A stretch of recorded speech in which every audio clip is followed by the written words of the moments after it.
हेमंत दा, आपके ऊपर हमेशा ये कहा जाता है मियाँ मुसलमान से दिक्कत है, तो आपके राज्य में मुसलमान सुरक्षित हैं कि नहीं है, और मुसलमानों से दिक्कत क्या है हेमंत बिस्व शर्मा को? देखिए, आप लोग वर्ड को पहले आप क्वेश्चन स्टार्ट किया मियाँ मुसलमान में, जाते जाते आपने बोला मुसलमान से तकलीफ क्या है। तो ये जो ट्रिक्स खेलते हैं ना, this is the biggest problem. हम शुरू किया मियाँ मुसलमान से, फिर आपने लेके आए मुसलमान से क्या प्रॉब्लम है। अरे हमारा मुसलमान से कैसे प्रॉब्लम हो सकता है? India is a secular nation, everybody has equal rights. तो मेरा प्रॉब्लम कैसे हो सकता है? संभव ही नहीं है। बट जब मियाँ मुसलमान आप एक वर्ड प्रीफिक्स कर देते हैं, बांग्लादेशी मुसलमान, घुसपैठिया, तब प्रॉब्लम शुरू हो जाते हैं। वो बदरुद्दीन अजमल साहब का इंटरव्यू हो रहा था, वो कह रहे थे कि ये हेमंत बिस्व शर्मा ना ये बीजेपी जाके पलट गए। पहले तो आते थे, इफ्तारी करते थे, टोपी पहनते थे, हम लोगों के साथ बैठते थे। नहीं, अभी भी मुसलमान का ईद में जाना, टोपी पहना कोई गलत नहीं है। पर आप नहीं कर रहे आजकल टोपी पहन? मैं अभी भी, आई थिंक मेरा जो गाड़ी का ड्राइवर है आज 30 साल से एक मुसलमान बेटा ही है। फॉर लास्ट 30 years मेरा गाड़ी का ड्राइवर एक मुसलमान बेटा ही है। सो ये मेरा कार्यालय में आपको लगेगा 30% पीपल आर मुस्लिम।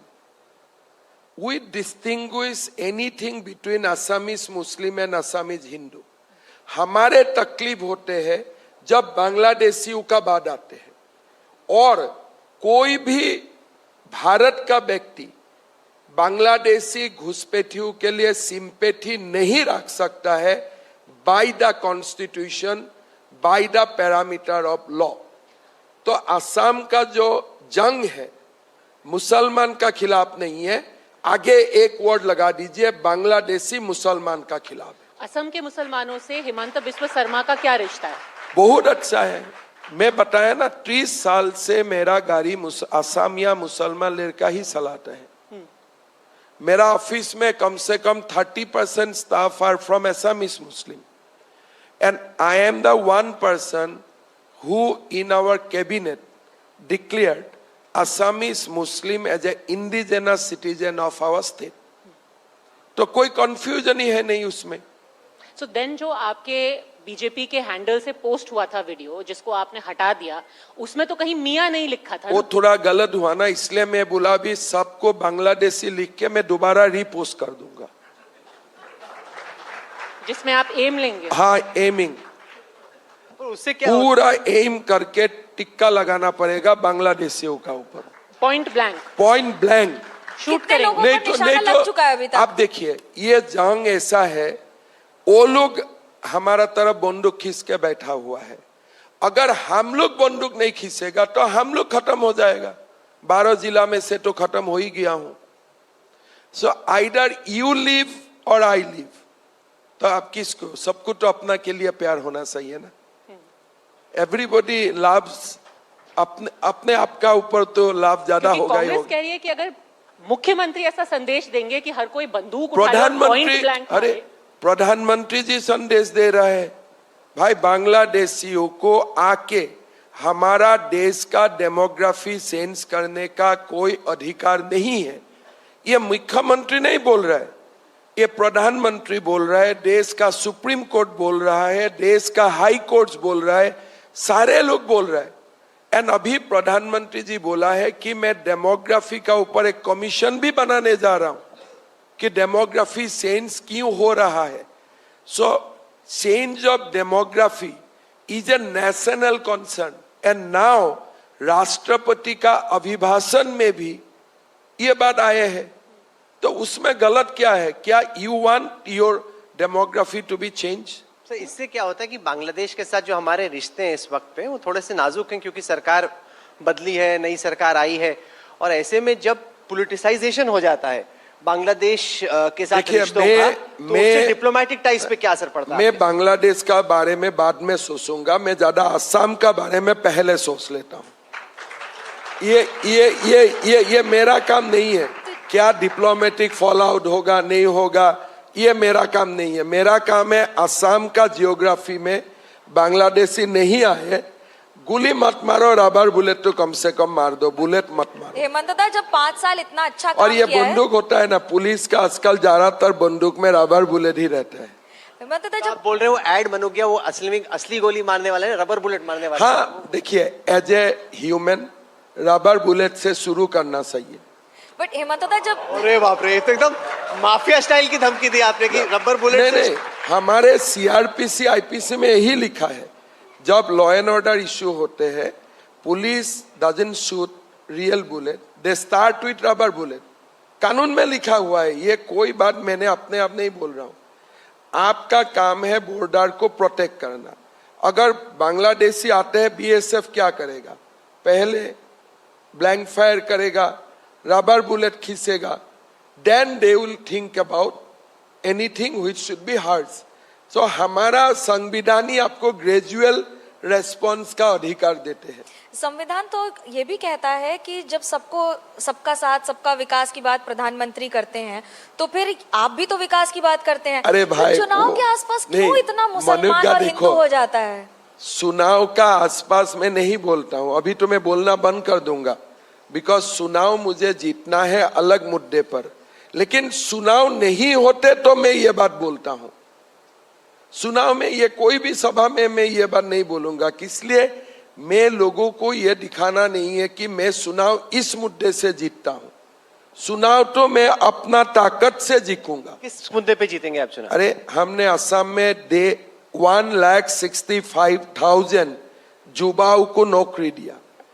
हमने असम का इंडस्ट्रियलाइजेशन के लिए 5 लाख करोड़ रुपया का इन्वेस्टमेंट लाया, पूरा असम का कायाकल्प किया।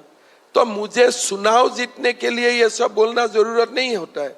हमेशा चुनाव का 10 दिन पहले से मैं ये बात बोलना बंद कर देता हूँ, गौरव गोगोई से इसलिए आपके कैसे बाद में संबंध लोगों है? को ये ना हो कि भाई ये लोग ऐसे जीते हैं। चुनाव तो मैं कैसे जीतूंगा? मैं हमारे युवाओं को बोलूंगा, भाई इस बार 1 लाख नौकरी दिया, अगली बार 2 लाख नौकरी दूंगा। गौरव गोगोई से एंड कैसे संबंध है? I will win those promise. और मेरा ट्रैक रिकॉर्ड है, मैं जो बोलता हूँ 100% करके दिखाता हूँ। गौरव गोगोई से कैसे संबंध है? उनको क्या संदेश है आपका? देखिए, मैं कोई व्यक्ति का ऊपर चर्चा नहीं करता हूँ। आप अगर प्रॉब्लम यही है, आप पूछ रहे गौरव गोगोई से क्या संबंध है, आपको पूछना सही है भाई, एनडीडीबी का रत्नदीप से आपका क्या संबंध है? हमेशा आप लोग राजाओं का बेटा के लिए पूछना, ये क्या साइकोलॉजी है पता नहीं है भाई। पर दूसरे सवाल को दूसरे तरीके से देखते हैं। जिस तरह से आपने गौरव गोगोई की वाइफ को टारगेट किया, आपने कहा कि उनके पाकिस्तान के एजेंट से, मैं कहा नहीं हूँ, सच है। नहीं, उसमें गौरव गोगोई का डिफेंस ये है कि वो एक क्लाइमेट एक्टिविस्ट हैं, वो अपने क्लाइमेट के काम के लिए जाती हैं। क्लाइमेट के काम के लिए जाना इस तरीके से, जी राहुल जी, अगर कोई क्लाइमेट एक्टिविस्ट को पाकिस्तान का एनजीओ तनख्वाह देते हैं, भारत में काम कर रहे हो, लेकिन तनख्वाह आपका पाकिस्तान से आते हैं, एफसीआरए क्लियरेंस नहीं है, तो क्या आप स्वीकार करेगा इसको? तो वो पवन खेरा जी आए यहाँ पे और गौरव गोगोई भी कह रहे हैं, वो कह रहे हैं कि अगर हेमंता जी सही बोल रहे हैं और इनकी होम मिनिस्ट्री को, एजेंसीज को इतना कॉन्फिडेंस है, तो सेंट्रल गवर्नमेंट प्रोब क्यों नहीं करती, अरेस्ट कर ले, कार्रवाई कर ले। हम लोग पागल है चुनाव का पहले करना? तो चुनाव के बाद करेंगे? जरूर करेगा, चुनाव के बाद करेंगे। चुनाव का बाद this case will be taken to the logical conclusion, because हम पाकिस्तान को सह नहीं सकता हूं। Lots of people has given their life fighting against Pakistan. तो ये मुद्दा ऐसा नहीं है, it is for the sovereignty of the nation. पर इतना इंपॉर्टेंट है तो इलेक्शन से क्यों लिंक करना? होने दो आप उस पे इन्वेस्टिगेशन। मेरे लिए ये भी नहीं होना चाहिए ना कि एक मुद्दा का कारण असम का सारे विकास बंद हो जाए। हम चुनाव का नैरेटिव ये नहीं बनाना चाहता हूं।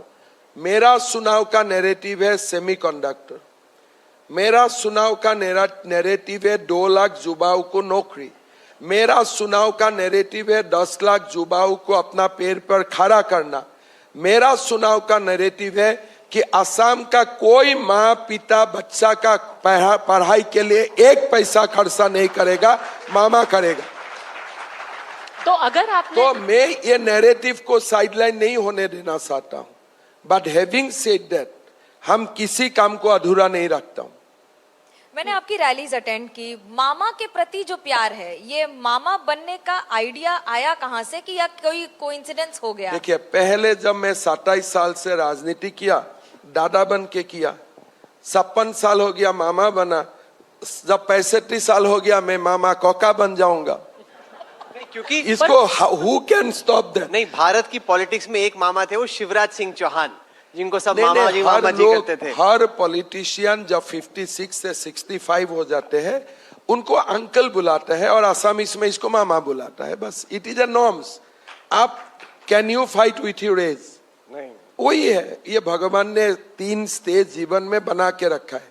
पहले भाईटी बनो, ब्रदर बनो, फिर दादा बनो, फिर मामा या अंकल बनो, फिर नाना या नानी बनो, जीवन समाप्त करो, चले जाओ। तो किस एज पे बनेंगे आप, नानी या दादा? 65। मेरा जब बेटा का शादी हो जाएगा, अगर भगवान करे, जो ही दिन उनका बेटा बच्चा हो जाए, भगवान दिए, वही दिन से मैं नाना बन जाऊंगा। एंड मेरा उसमें कोई नहीं है, आई डोंट हैव द। फिर आपको पूरे आसाम के लोग नाना बुलाएंगे। अभी भी बच्चा लोग जो मुझको मामा बोलते हैं, उनका बच्चा हो चुका है। तो इस बार मैं आशीर्वाद यात्रा किया, कोई लोग आके मुझे कार्ड बना के दिया एज ए मामा काका, बच्ची 3-4 साल का। And you should accept that. अपना जीवन का जो डेवलपमेंट है, उससे आपको लड़ना नहीं चाहिए। आप ठीक है, मॉडर्न डेज है, कोई सारे चीज है, थोड़ा यंग बनते रहो, बात मन में तो मानते रहो कि योर एज इज लाइक नहीं, वो क्लियर हो गया। अभी हम लोग दादा की कैटेगरी में, कुछ टाइम में मामा की कैटेगरी में आने वाले। आप क्लियर बस ये चलते रहेगा। तो आपने अगर पूरे 10 साल काम किया है और आपने सारे अपने स्कीम्स गिना दिए, लास्ट मिनट पर आपको 9,000 रुपए क्यों देने पड़े अपने 40 लाख बेनिफिशियरीज? उनका ड्यू है ना। असम में बिहू आ रहा है, बिहू का पहले हर माता थोड़ा सा बच्चा के लिए कपड़ा वपड़ा खरीदे, थोड़ा एंजॉय करे, तो इसीलिए उनका जो ड्यू है मैं ही उनको दिया हूँ, कोई अलग नहीं दिया हूँ। क्योंकि बिहार में भी यही स्ट्रैटेजी अपनाई गई थी, और कहा जाता है कि बीजेपी का ये रामबाण रहता है, लास्ट मिनट एक पैसे से वोट खरीदा जा रहा है। I am giving this incentive to the, मेरा जो माँ बहन है, from 2019, and this is a continuous scheme. उस स्कीम का साथ हमने एक्सपांड किया स्कीम को। We started with 18 lakh family and हम उसको 40 लाख फैमिली तक लिया। बट अदर स्टेट से हमारा डिफरेंस है, we give preference to widow, we give preference to women who is divorce और separated, women who has not married, then जिसका घर में कैंसर है, जिसका घर में थैलासेमिया है। So we gave money under certain criteria. It is not that कि हर लोग अप्लाई करे और सब पैसा लेके चला जाए। So that is one part of the development. But हम आपको बोले ना, हमने कम से कम 200 ऐसा काम किया, सब थोड़ा थोड़ा वोट तो हमको देगा ही। So it is not one agenda. क्योंकि एक जो आपने रोड डाली थी उसकी मिस्ट्री सॉल्व हुई। आपने कहा था F1 रोड है और F1 जैसी रोड है, कांग्रेस ने तो कहा आपने AI से बना दिया उस रोड। देखिए, ये रोड का नाम है शिशिर बरगांव तो जोनाई, तो थोड़ा आपका रिपोर्टर को आप भेज दीजिए कल। तो ये कांग्रेस को विश्वास नहीं हो रहा है। We are now connecting north bank to south bank of Guwahati through the road cum rail tunnel. इसका खर्चा आएगा 20,000 करोड़, और रोड कम रेल टनल दुनिया में एक ही है। Assam will have the second. जब ये बात मैंने बोला, पहले सब लोग मुझे बोला भाई ये क्या बात बोलते हो, बट देन मैं जो बोलता हूँ सही बोलता हूँ, उसमें कोई डिल्यूशन नहीं है।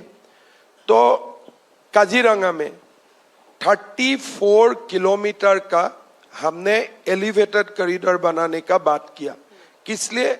जानवर का जान बचाना है ड्यूरिंग फ्लड टाइम। पहले लोग हंसे थे, क्या बोलते हैं सीएम, बट जब अभी प्रधानमंत्री जी के आके शिलान्यास करके गया तो वही रील बनना शुरू हो गया, और ड्राइंग और डिजाइन को लेके। फाइनली हमारा अभी जो मकसद है, सिलचर टू सिलीगुड़ी को 9 आवर्स में मुझे कनेक्ट करना है।